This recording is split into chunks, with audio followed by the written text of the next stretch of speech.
Сәлеметсіздер ме? Қалдарыңыз қалай? Бүгінгі әңгімеміз өмірден алынған.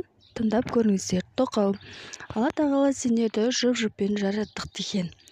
Жолдасым екеуміз отбасы құрғанымызға 10 жыл болыпты. 10 жыл ішінде ащының да тәттінің де дәмін бірге көрдік. 5 баламыз бар. 19 жасымда сүйіп қосылдым, алып қашып үлкен той болдым. Ата-енемнің ерке келінім. Көп ұзамай тұңғышымыз қызым дүние есігін ашты.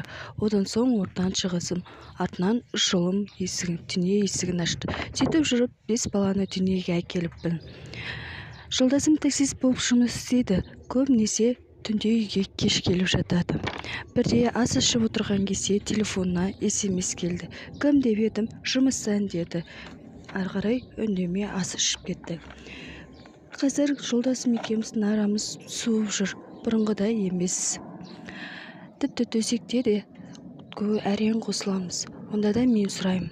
Бірде түнде күйеуімнің телефонын ақтарып отырсам, Бека КамАЗ дегеннен SMS келді. Сағындым, қашан келесіз? Жаңа киімдер алдым, оттым болады дегенде төбемнен су құйып жібергендей болды.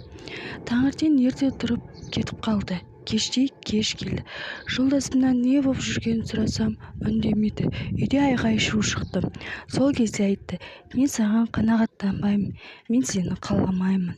Сен семізсің, мен ләззат ала алмаймын деді. Мен үндемей көзім жасы жасарып, бөлмеге жүгіріп кеттім. Сонда мені ана қайдағы жоқ қатынмен салыстырғаныма, бар өмірімді осыған арнадым ғой деп үндемей түнмен көз ілмедім.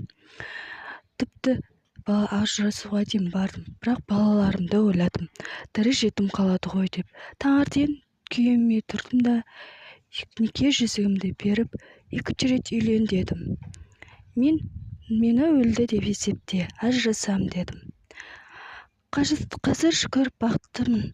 Қыздар, әр нәрсенің өзінің қайыры болады.